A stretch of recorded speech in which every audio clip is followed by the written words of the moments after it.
Hello, welcome all of you. So हमने 2-3 video में last में देखा था कि कैसे डीयू में आए हुए एंट्रेंस एग्जाम में रियल एनालिसिस के कुछ क्वेश्चन किए थे। अब आज हम इसमें कुछ बचे क्वेश्चन है 2-3 वो कर लेंगे। लगभग 10 क्वेश्चन के आसपास पहले कर लिए थे और 2-3 आज कर लेते हैं। तो हम रियल एनालिसिस से ये क्वेश्चन करेंगे जो कि आसानी से सभी लोग सोल्व कर सकते हैं। तो इसमें हम थोड़ा मेट्रिक स्पेस से जैसे कॉम्पैक्ट, कनेक्टेड, काउंटेबिलिटी इन सब का यूज करेंगे। जैसे आज का क्वेश्चन है कि विच सेट आर कॉम्पैक्ट। पूछा है कि इनमें से कौन सा सेट कॉम्पैक्ट है कि x equal to 1/x inverse x greater than equal to subset of R है और y equal to x y belongs to R square x q plus y cube equal to 1 z equal to x y belongs to R square x square upon y 4 plus y square upon 9 equal to 1। और फिर बताया कि तीनों compact है, दो हैं कोई एक है। ये सब बात करें कॉम्पैक्ट। अब हम जानते हैं कि कॉम्पैक्ट सेट के लिए होता क्या है कि a subset S of Rn is said to be compact if it is closed and bounded and every open cover of S has a finite subset। तब हम बोल देते हैं हेने-बोरेल थ्योरम से हम ये बोल सकते हैं कि ये, बट ये स्टेटमेंट हमेशा ट्रू नहीं है कि कोई सेट कॉम्पैक्ट होता है तो वो क्लोज एंड बाउंडेड भी होता है। पर क्लोज प्लस बाउंडेड हो तो कॉम्पैक्ट होना जरूरी नहीं है। पर R n Euclidean space CN इनके केस में ये क्लोज प्लस बाउंडेड होता है तो कॉम्पैक्ट भी हो जाता है। बट यहाँ पे तो आर एन की बात हो रही है तो हम ये दिखा देंगे अगर कोई सेट क्लोज है प्लस कॉम्पैक्ट है तो हम बोलेंगे कि ये सेट कैसा है, सॉरी क्लोज प्लस बाउंडेड है तो हम बोल देंगे कि ये क्या है, कॉम्पैक्ट है। तो हम बोल देंगे कॉम्पैक्ट। तो हमको बस दिखाना है क्लोज एंड कॉम्पैक्ट। अब पहला जैसे देखते हैं तो 1/x inverse x greater than equal to, जैसे आप पहले x को देखें तो x क्या है, जैसे स्मॉल x इक्वल टू 2 रखेंगे तो ये 1/2, आगे 3 रखेंगे तो 1/3, ऐसे चलता जाएगा। लास्ट में जब x टेंड्स टू इन्फिनिटी जाएगा तो 1/∞ ये 0 बन जाएगा। तो ये सेट कुछ इस प्रकार से है, कैपिटल x इक्वल टू आ गया 1/2 से 0। अब कोई सेट क्लोज होने का मतलब इसके लिमिट पॉइंट का सेट अगर x डैश निकालेंगे तो वो आएगा 1/2 क्लोज 0 1। तो यानी कि 0 है वो इस सेट का लिमिट पॉइंट है पर इस सेट में नहीं है तो इस सेट क्लोज नहीं। कोई सेट क्लोज कब होता है, जब सारे लिमिट पॉइंट उसके अंदर आ जाए, सारे लिमिट पॉइंट उसके अंदर आ जाए तो वो सेट क्या हो जाता है, क्लोज हो जाता है। तो यहाँ पे x डैश तो आ रहा ही है और x आ रहा है। कोई सेट x क्लोज है if x closure equal to x हो जाता है और x क्लोजर का मतलब होता है x यूनियन x डैश, यानी लिमिट पॉइंट का सेट वो इसके अंदर चला जाए तो ये क्लोज हो जाता है। तो यहाँ पे 0 इसका लिमिट पॉइंट है और इसके अंदर नहीं है तो ये क्लोज तो नहीं है, ये क्लोज नहीं है। बाउंडेड ये सेट दिख रहा है हमें क्योंकि इसकी वैल्यू 1/2 और 0 पे है तो ये बाउंडेड पे है पर ये कॉम्पैक्ट नहीं क्योंकि क्लोज नहीं है। अब देखते हैं वाई ये वाला है तो इसका ग्राफ अगर हम बना के देखें तो इसका ग्राफ कुछ इस तरीके से बनेगा, जैसे 1 2 3x, जैसे -1 -2 तो 1 1 2 3 ऐसे -1 -2 से चलते रहे। तो इसका ग्राफ जैसे x इक्वल टू 1 रखेंगे तो y equal to 0, x equal to 1 पे y इक्वल टू 0, जैसे y इक्वल टू 1 रखेंगे तो x इक्वल टू 0। तो इस प्रकार से इसका ग्राफ कुछ इस तरीके से बन जाएगा,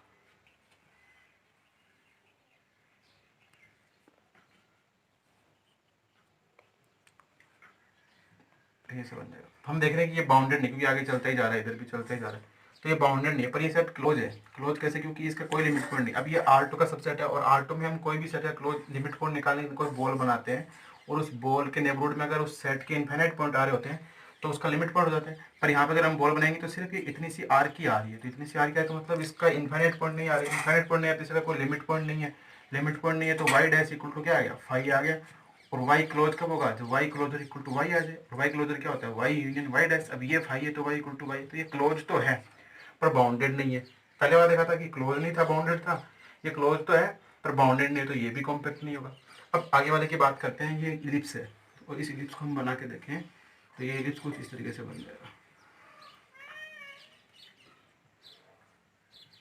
यहाँ पे 0,3 0,-3 2,0 और ये -2,0। अब यहाँ पे अगर देखा जाए तो ये बाउंडेड था क्योंकि कोई भी वैल्यू इस इलिप्स के बाहर नहीं जा रही इसकी, तो ये बाउंडेड भी है। और क्लोज ये सेम इस केस की तरह क्लोज, क्योंकि इसमें अगर इसका कोई पॉइंट देखे कि लिमिट पॉइंट है कि नहीं तो इस नेबरहुड में देखें तो सिर्फ आर की आ रही है और कोई पॉइंट ही नहीं आ रहा तो इसका कोई लिमिट पॉइंट नहीं। यानी कि z closure equal to z हो जाए तो हम जेड को क्लोज बोल सकते हैं। और जेड क्लोजर क्या होता है, जेड यूनियन जेड डैश।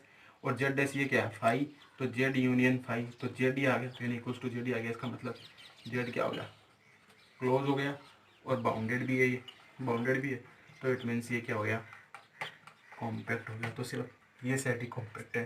तो ओनली जेड इज कॉम्पैक्ट, तो ये इसका क्या हो जाएगा, इसका आंसर है कि जेड इज कॉम्पैक्ट। सो अब हम एक नेक्स्ट क्वेश्चन देखते हैं जो कि कनेक्टेड से रिलेटेड है। Consider the set R square with metric defined by dx equal to x1 y minus y1 का whole square plus x2 minus y2 square का स्क्वायर रूट और x equal to x1 x2 y equal to y1 y2, then which of the following is not connected. अब ये R2 में matric हम ऐसे define करते हैं, तो इसने मैट्रिक्स की डेफिनेशन दे दी, मैट्रिक स्पेस की में कैसे मैट्रिक डिफाइन करते हैं, और पूछा कि इनमें से कौन सा सेट कनेक्टेड और कनेक्टेड नहीं है। तो यहाँ पे हम सीधा सा इन चारों के डायग्राम बना के देखेंगे तो हम आसानी से बता देंगे कौन सा कनेक्टेड और कौन सा कनेक्टेड नहीं है। और कनेक्टेड के लिए हम यूज करते हैं कौन सा, पाथ कनेक्टेड होता है,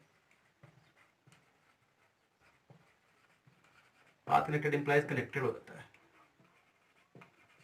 और पाथ कनेक्टेड का मतलब है कि there exist a polygon path between any two point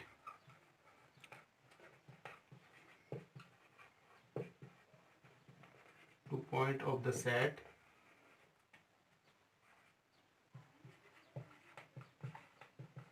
lies in the set, then the set is said to be path connected। और पॉलीगन पाथ का मतलब होता है a path consisting line segment, और लाइन सेगमेंट हम जानते हैं। कहने का मतलब ये है कि अगर कोई भी सेट में दो पॉइंट लें और उन पॉइंट के बीच में अगर एक पॉलीगन पाथ मिल जाता है, यानी कि हम उन दोनों पॉइंट को किसी ना किसी तरीके से किसी ना किसी भी लाइन से जोड़ सकते हैं। जैसे किसी भी पाथ के अकॉर्डिंग हम चले और इन दो पॉइंट को हमने जोड़ दिया तो हम बोल देंगे कि सेट कैसे है, कनेक्टेड है, पाथ कनेक्टेड है। और पाथ कनेक्टेड का मतलब इंप्लाइज कनेक्टेड होता है। अगर हम इन चारों के डायग्राम बनाए तो हम आसानी से देख पाएंगे कौन सा सेट कनेक्टेड है कौन सा नहीं। जैसे पहला ही देखें तो y square equal to x, ये parabola y square equal to x, तो ये पैराबोला ऐसा बन जाएगा। तो ये हमें दिख रहा है कि ये R2 का कनेक्टेड सेट है, क्योंकि इसमें किसी भी दो पॉइंट के बीच में अगर हम देखेंगे तो एक पाथ हमें मिल, जैसे इस पॉइंट को इस पॉइंट के साथ जोड़ना है तो हमें एक पाथ मिल जाएगा, इसको इसके साथ किसी भी दो पॉइंट को लेंगे तो एक पाथ मिल जाएगा, पाथ मिल जाएगा तो ये क्या बन जाएगा, एक कनेक्टेड सबसेट ऑफ R2। अब हम तीसरे को देखें, तीसरा में लास्ट वीडियो में लास्ट क्वेश्चन में देखा था कि ये क्या है, क्लोज एंड बाउंडेड है, तो कॉम्पैक्ट भी है, पर इसके से को लेना बदल देखें तो ये कुछ इस तरीके से यहाँ पे एलिप्स बन जाएगा। तो इसमें भी हम कोई भी दो पॉइंट को लेंगे, अब ये पॉइंट ले लो या ये तो ऐसे बात तो नहीं मिलेगी क्योंकि ये तो इस सेट के अंदर ही नहीं है, तो सिर्फ बाउंड्री इसकी बात हो रही है, ये वाला हिस्सा है इसमें तो शामिल। तो यहाँ से हम ऐसे जाके एक पाथ ले सकते हैं या इधर आके भी एक पाथ मिल सकता है। तो हमें क्या कि किसी भी दो पॉइंट के लिए कोई ना कोई पाथ मिल रहा है, तो इसका मतलब ये भी क्या आ गया, कनेक्टेड सबसेट ऑफ R2 हो गया। इसी प्रकार से इसको बनाया, ये तो सर्कल है तो ये हमें आसानी से दिख रहा है, तो सर्कल, ये सर्कल बन जाएगा। तो ये भी क्या है, किसी भी दो पॉइंट को लेंगे तो हम ये भी यहाँ पे हमें क्या मिल रहा है, कनेक्टेड मिल रहा है। कि कोई भी दो पॉइंट ले तो हमें एक पाथ मिल रहा है, जैसे इन दो पॉइंट को लिया, इन दो पॉइंट को लिया तो हमें एक पाथ मिल रहा है, तो पाथ कनेक्टेड इंप्लाइज कनेक्टेड हो रहा है।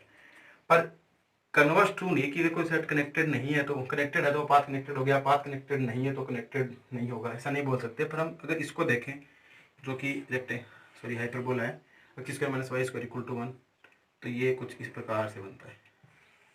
तो हमें दिख रहा है अभी ये एक अलग इसका जो कंपोनेंट बन गया, ये कनेक्टेड कंपोनेंट है, ये इसका एक कनेक्टेड कंपोनेंट है। और हम ऐसे भी बोल सकते हैं कि अगर कोई सेट A है उसको हम ऐसे लिख सकते हैं A1 यूनियन A2 वेयर और A1 intersection A2 equal to 5 आ जाता है, तो हम बोलते हैं कि हमें एक सेपरेशन मिल गया, यानी कि हमें कोई एक ऐसा सेट मिल गया कि जो सेपरेट कर रहा है दोनों को, ये दोनों को सेपरेट कर रहा है। और वैसे भी हमें ये दिख रहा है डायग्राम से, ये सब करने की जरूरत ही नहीं है हमको, हम ये डायरेक्ट बोल सकते हैं कि ये हमें डिसकनेक्टेड दिख रहा है, क्योंकि हम यहाँ से यहाँ पे कोई पाथ नहीं ले सकते। तो ये पाथ कनेक्टेड नहीं है, पर बोला ना कि path connected does not, path connected नहीं है तो हम ये नहीं बोल सकते कनेक्टेड नहीं होगा। पर हम यहाँ से देख पा रहे हैं कि ये एक अलग कनेक्टेड हिस्सा है, ये इसका कनेक्टेड हिस्सा अलग है। और वैसे भी हम देखें तो A * A1 यूनियन A2 और A1 इंटरसेक्शन A2 5 मिल रहा है, तो हम बोलेंगे हमें एक डिसकनेक्शन, एक सेपरेशन मिल गया जो दो अलग अलग है, तो इसका मतलब ये क्या है, ये सेट कनेक्टेड नहीं है, तो इसका आंसर ये हो जाएगा 14 फॉलोइंग नॉट कनेक्टेड। और आप आसानी से इसको ऐसे भी बोल सकते हो कि ये तीनों ऑप्शन जो दिख रहे हैं ये कनेक्टेड है, तो ये डिसकनेक्टेड हो गया। अब हम एक क्वेश्चन और करेंगे जो कि काउंटेबिलिटी और अनकाउंटेबिलिटी से रिलेटेड है। ये टाइम पे बेस्ड था तो हमने बना के देख लेंगे कैसे कनेक्टेड होगा कैसे कनेक्टेड नहीं होगा। सो अब हमें एक ये नेक्स्ट क्वेश्चन है जो कि काउंटेबिलिटी पे और अनकाउंटेबिलिटी पे डिफाइन है, तो देखते हैं कैसे करते हैं इसको। कि लेट स्टाइलिस A denote the subset Q cross Q of R square and mu denote the set of R line in R square that intersect with A in at least 2 point, that कि both of are uncountable, both of countable, A is countable, mu is uncountable, mu is countable, A is uncountable. अब देखते हैं कैसे करते हैं। अब यहाँ पे बोला गया कि स्टाइलिस A है वो डिनोट करता है Q क्रॉस Q को, जो कि सबसेट है R स्क्वायर का। और हम ये जानते हैं कि Q है जो कि क्या है, काउंटेबल होता है। और हम ये भी जानते हैं कि फाइनाइट कार्टेशियन प्रोडक्ट होता है product of countable set is also countable. तो finite Cartesian product of countable set is also countable. तो इसका मतलब जो ये म्यू है यानी कि क्यू क्रॉस क्यू, ये क्या बन जाएगा? काउंटेबल। तो ये काउंटेबल हो गया। अब बात करते हैं स्टाइलिश से काउंटेबल हो गया, तो स्टाइलिश ये म्यू है, इसकी बात करते हैं। ये क्या होगा? ये म्यू क्या है कि denote the set of all line in are square that intersect with A in at least 2 point. यानी कि अभी हमें रख सकते हैं कि ये जो स्टाइलिश ए, जैसे मान लो कि ये स्टाइलिश ए को ये रीजन बन गया और इसमें ये पॉइंट्स है ऐसे, तो ये पॉइंट्स है, ये क्या है कि काउंटेबल है, ये सेट काउंटेबल है जो कि ये स्टाइलिश है। और ये पूरा प्लेन है, ये मान लेते हैं हम R2 है, और इधर से भी ऐसे भी हो सकता है। तो अब बोल रहा है कि the set of all line in R square में वो सारी line that intersect with A in at least 2 point, इसमें किसी 2 पॉइंट में से ये लाइन है। और हम ये भी जानते हैं कि कोई भी 2 पॉइंट को अगर मिलाने वाली लाइन होगी वो यूनिक लाइन होगी, यानी कि इस पॉइंट से और इस पॉइंट से हमेशा की यूनिक लाइन आएगी, इससे ये यूनिक लाइन आएगी, इस पॉइंट से ये भी कोई यूनिक लाइन आएगी। और अगर मान लो कोई 3 पॉइंट जाते हैं तो वो तीनों कोलिनियर होंगे तभी 3 पॉइंट लाइन, यानी कि ये तीनों कोलिनियर होने पर इनसे लाइन जाएगी। तो क्या बोला कि सेट ऑफ ऑल लाइन, यानी R स्क्वायर में कोई भी लाइन ले, सारी लाइन कितनी भी कैसे भी लाइन आए वो इंटरसेक्ट करनी चाहिए एटलीस्ट 2 पॉइंट पे, किसमें? ए में। अगर 2 पॉइंट, अब ये सारे पॉइंट काउंटेबल्स हैं तो इनमें जो मिलाने वाली लाइन आएगी वो भी तो क्या है? काउंटेबल ही होंगी। अब एटलीस्ट 2 पे, अगर ये मान लो 2 पे कर रही है, कोई पॉइंट आगे हो जाएगा तो इस पर कर देगी, इस पर भी कर देगी, इस पर भी, पर ये तभी करेगी जब ये सारे क्या होंगे? कोलिनियर होंगे, तभी ये लाइन इसको इंटरसेक्ट कर पाएगी। तो कहने का मतलब हम ये भी बोल सकते हैं कि ये सारे पॉइंट काउंटेबल्स हैं और इनमें जो पॉइंट्स को जो मिलाने वाली लाइन आएंगी वो भी काउंटेबल्स हो जाएंगी। तो ये जो और लाइन जो R स्क्वायर की लाइन है वो इसमें से जाएंगी, वो इन पॉइंट को इंटरसेक्ट करते हुए एटलीस्ट 2, तो वो लाइन भी क्या बन जाएंगी? काउंटेबल बन जाएंगी। काउंटेबल क्यों बनेंगे? इसके पीछे लॉजिक ये है कि इसमें पॉइंट सारे क्या है? काउंटेबल है।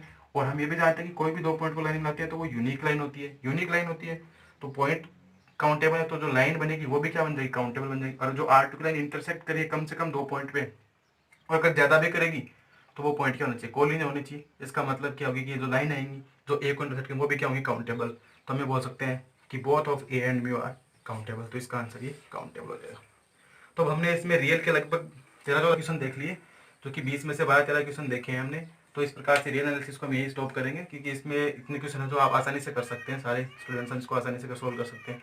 तो अब हम नेक्स्ट या तो मॉडर्न अलजेब्रा, लीनियर अलजेब्रा या फिर CU सेट या BHU के क्वेश्चन को स्टार्ट करेंगे। So thanks for watching.